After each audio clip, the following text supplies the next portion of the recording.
Už Antaną, Antaną, Antaną, už Antaną, mėlieji draugai.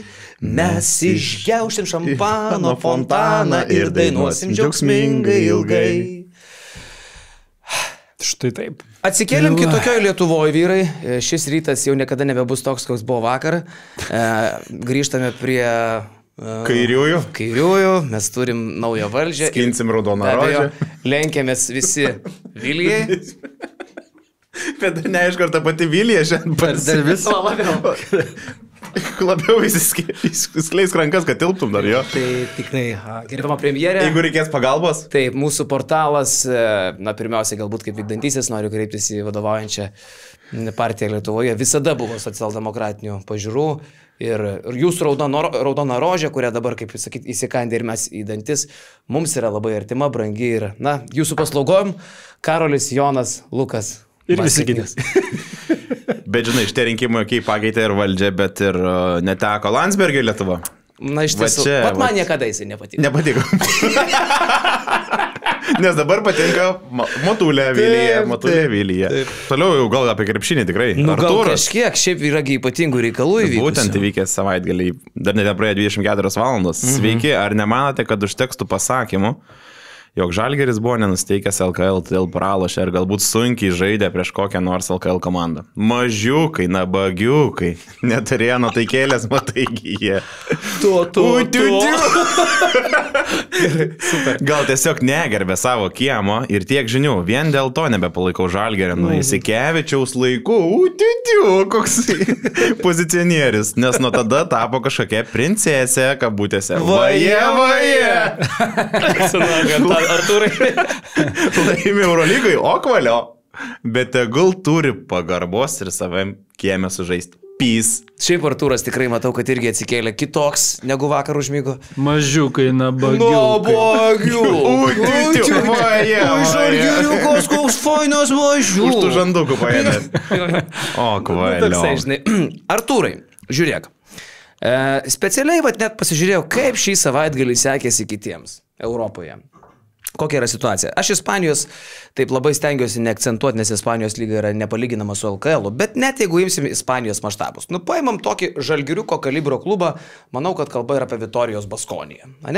Elementariai paprastutė, kuklutė Vitorijos Baskonija iš Baskų regiono. Šlapio, dar irgi lietuviškas klimatas. Labai drėgna. Taip.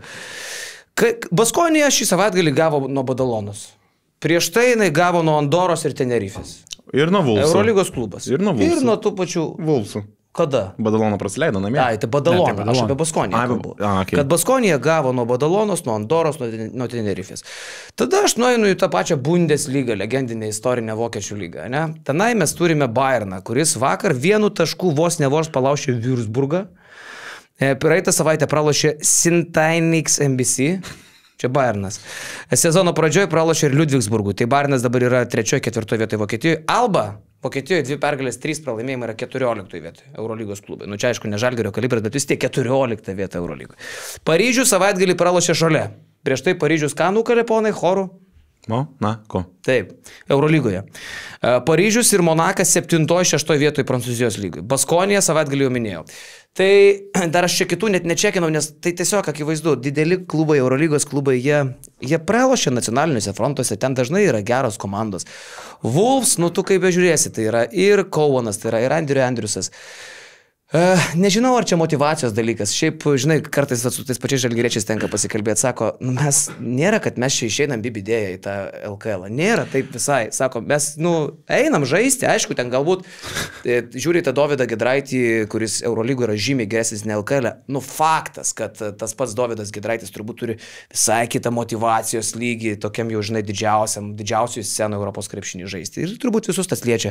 Tai čia nepasakysi atsipalaidavimas, Žalgirių. Nieko čia pralošiai. Tiesiog nėra lengva visais frontais atlošti. Tai tų pralaimėjimų buvo, yra ir bus. Ir ne tik tai Žalgiris čia kažkoks išskirtinis yra. Čia jis turbūt labiausiai pyksta dėl tų dviejų argumentų, kurie dažniausiai skamba eterį iš komentatorių pusės ar iš kažkokį bando paaiškinti ir, tiesiog paviršutiniškai pasakai, trūksta motivacijos, nuovargis ir tu tiesiog pateisini Žalgirį, kad dėl tai prasė. Šitas, tai žinok, ir man nepatinka, nes, tas trūksta motivacijos, tai kartais tiesiog pralošiai. Tiesiog pralošiai kitai gerai komandai, ar tai Rytas, ar tai Vulfs. Ir ką mes kalbėjom čia praeitą savaitę apie Giedraitį, koks jis ten geras ir kokie anomališki jo yra skaičiai. Savaitgalį skaičiai 0,8 metimų, 4 primesti tritaškiai tarp jų, o tada -7 naudingumo balai. Tai visokių tokių rungtynių bus. Francisko užsikūrė, viskas tvarkoja, 306 naudos. Bet matėsi, kad tie metimai nėra, kaip sakyti, jie buvo laisvi ir prasiveržė, žinai, Birutis jau prieina prie lanko, gauna bloką nuo lanko, ne nuo varžovo. Čia nebandau jokiais būdais pateisinti, bet tokias situacijas, kurios krenta iš karto į akis, prasiveržė Francisko, nori užsibaigti, tas kamuolys įsisuka. Tai daug tokių buvo situacijų, o, žinai, čia reikia turbūt kalbėti ne apie Žalgirį, kaip jis blogai atrodė, bet kokia tai šventė buvo Vilniuje. Kiekviena pergalė tiem pačiams Wolves, Rytui, Lietkabeliui, kiekvienai kitai LKL komandai. Tai yra didžiulė šventė. Didžiulė šventė. Oktoberfestas. Kažkoks savotiškas toks, tik tai, bet tam tikrų atributų, gal sakykime, arenai. Bet esmė, kad tai yra šventė ir tiek, žinai, žalgiriečiai, kaip tu sakai, būna kartais, jie pasijaučia, kad ne visi atėjo į rungtynės ir būna tikrai dėjusi, bet ar buvo šį kartą, taip nemanau. Buvo ta dviguba savaitė ir, emociškai senkėsi būna. Apie tai, kad teisėjai LKL leidžia daug mažiau kontakto negu Eurolygoje. Ir kodėl taip yra, ar tai čia teisėjai kažkokią tai naują liniją yra priėmę. Bet šitas visais laikais buvo daug mažiau, ką Žalgiris atneždavo tą fiziškumą iš Eurolygos savaičių, iš Eurolygos turų. Tai visos LKL komandos gyverkdavo, ne literaliai verdavo, ne taip įsireiškiu, bet esmė, žiauriai jiems skaudėdavo ir jie tų pražangų prisirinkdavo. Žalgiris irgi ypatingai kentėdavo nuo to, nes linijos skirdavosi kartais. Tai yra šitas, bet... Sako, kartais susidaro įspūdis, kad kiekvienas prisilietimas yra pražanga. Atrodo, kad gintis šitoj lygoj nebegalima. Tai aš su vienu teisėju, taip staigiai perkalbėjau prieš podcastą, tai sako, čia visiškas mitas kažkoks, tai sako, fiziškai ir grubiai yra skirtingi dalykai. Tai sako, net nežinau, ne apie kokias rungtynės, ne apie ką konkrečiai klausia klausimų autorius, bet... Pasak teisėjo, sako, čia visiškai nesąmonė. Cik-cak. Tokį klausimėlį turi. Kam peršalo galva, nustatant Maccabi, Fenerbahčę, rungtynių kainas, čia turime į Kaune. Šiaip kol kas fantastinės klausimų formuluotės, ar ne? Ir nikai, ir įvedimas, ir tai ištiktukai. Lietuva daugiau niekada nebebus tokia, kokia buvo vakar. Jau ir klausimai rodo, kad... Išlaisvė, ta prasme, kaip ir turėtume išlaisvėti, žinai, Sosdemai atvėrė Pandoros skrynią, viskas, dabar jau žmonės, dabar jau tikrai kitokia Lietuva. Ir toks iš karto... Žinai, net sakyčiau, toks piktumas. Kam peršalo galva? Jis nori vardų pavardžių, ta prasme, žmonių nori.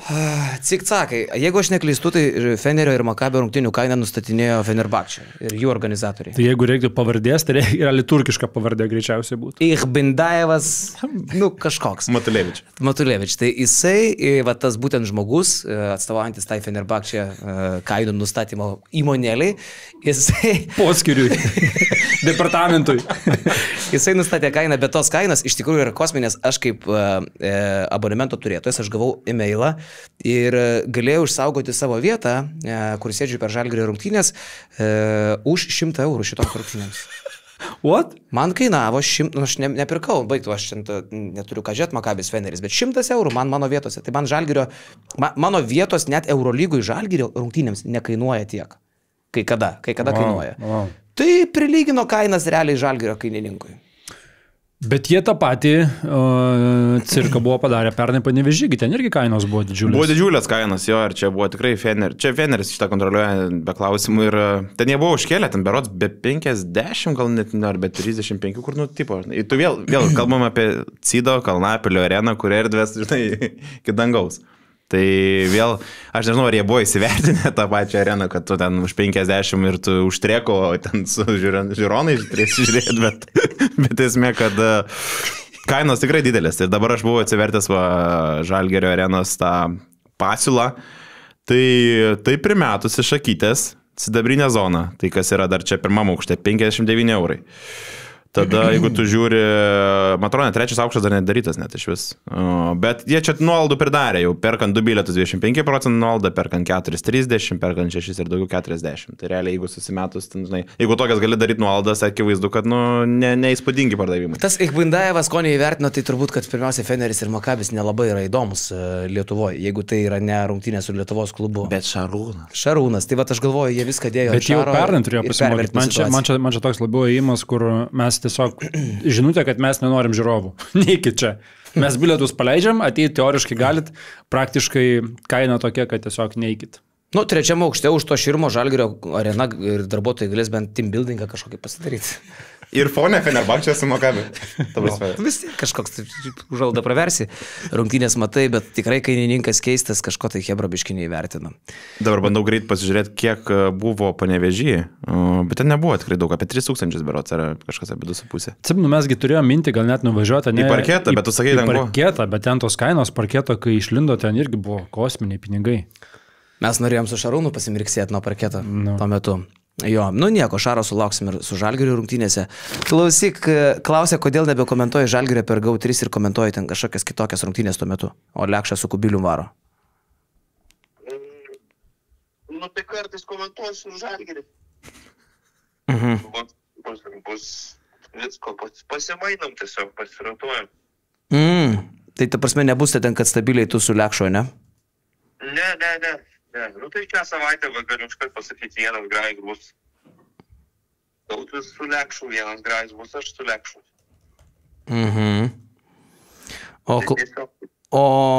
Nes čia sakė, čia gal susipykė ten kažką tai, bet gal čia...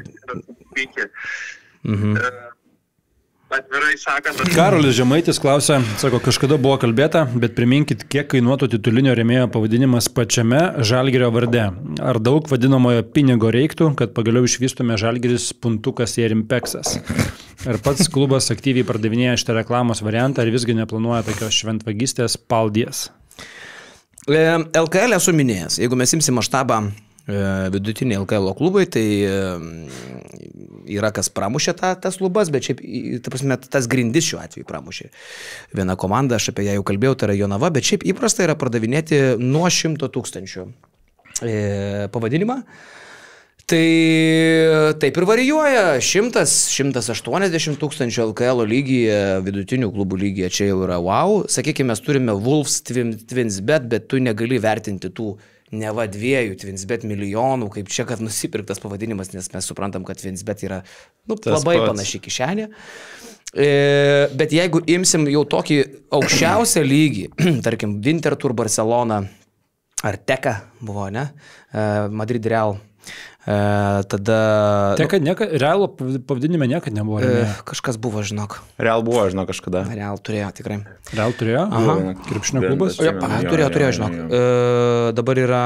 Man atrodo, Žalgirio yra tokia nuostata, kad šita vertybė ir jie nenori parduoti šitą dalyką. Va, Jonai, nuo 92 iki 21 buvo Real Madrid Teka. Okay. Tai va, tai dar netgi 21 tai dar suprask ir modernioje Eurolygoj. Nu šitoj. Tai va, Žalgiris, aš galvoju, kad generalinio rėmėjo pozicija, man atrodo, kažkada buvo sakyta 800 000 eurų. Taip, Jonai? Slaik noras buvo 1 milijonas, bet to milijoną, man regis, jie nelabai kada ir buvo gavę. Bet tai nėra klubo pavadinimas. Yeah. Generalinio rėmėjo... Tai yra pilvas. Kas? Ant pilvo. Tai pilvas, tai yra ta televizoriukas teletabio, sakykime. Yeah. Ne? Kad parduotų Žalgiris pavadinimą... minėjau Realą ir Barsą su mintim, kad net didieji supergrandai taip yra padarę, suprask, istoriniai klubai. Kad Žalgiris parduotų pavadinimą, manau, kad labai yra principinė pozicija, ne. Bet jeigu ateitų dėdė su kokiais 4 lemais, ar 3 užtektų, nežinau. Gal raitų į tokias kalbas, kad prie Žalgirio pavadinimo, jeigu tai yra atitinkančiais, gerai skambantis koks nors žodis, ne Jerimpeksas, ne Malsena, neisim per tos, pasakykim, įmonės, bet gerai skambėtų, net nežinau kas, tarkim, Žalgiris Ignitis.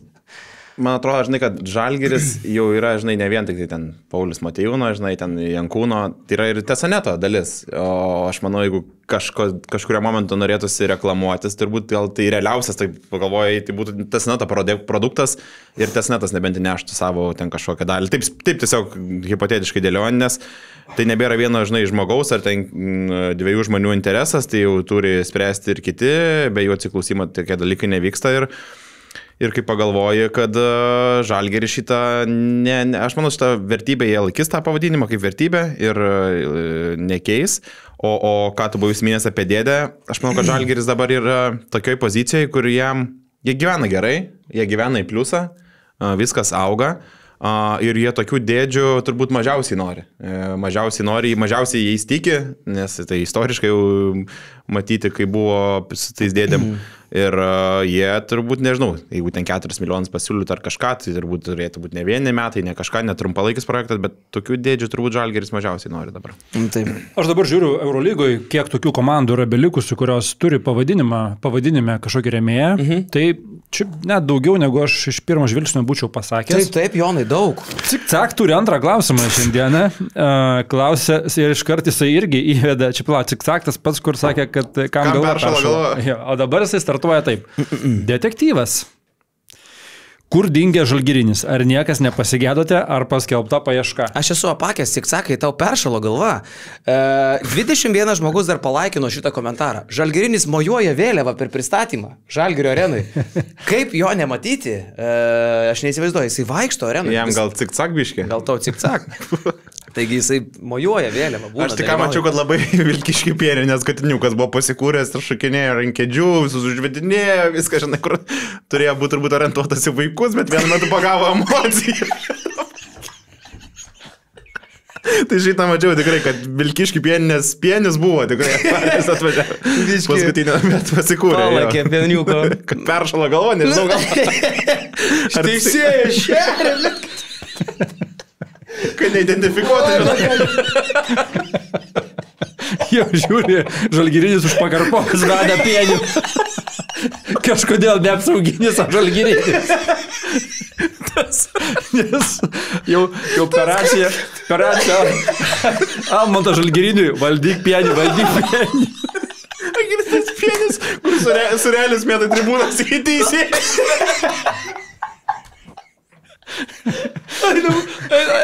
Einam Kašaras. Vaikai pasirodo. Nenoriu gadinti vakarėlio, bet čia nukerpame šiuos juokus ir įsiterpiu į šį vakarėlį, pasakydamas, kad toliau, arba tiksliau visą podcastą, kuris yra skirtas mūsų prenumeratoriams, mato būtent tik BN pliusai. Prenumeruokite mus ir išgirsite ne tik tai, ką mes čia 2 valandas prikalbėjom, prisijokėm, tikrai buvo vienas linksmesnių epizodų, ką mes buvom darę paskutiniuoju metu, bet kalbėjom ir rimtomis temomis. Kalbėjom apie tai, kokia rinktinės asistento pavardė yra nuskambėjusi kaip galimas kandidatas artėjančią vasarą. Pakalbėjom apie gudrybės, kurių klubai griebėsi norėdami padaryti soldautus. Pakalbėjome apie Dovydo Gedraičio kontrakto situaciją. Pakalbėjome ir apie politiką ir kalbėjom apie ją gal net per daug, bet vakar buvo rinkimai ir šita tema pas mus taip pat buvo paliesta. Taip kad prenumeratoriai šiandien mato ilgesnį negu 2 valandų podcastą. Q&A visada yra išsamesnis būtent prenumeratoriams. Prenumeruokite ir matysite tai taip pat.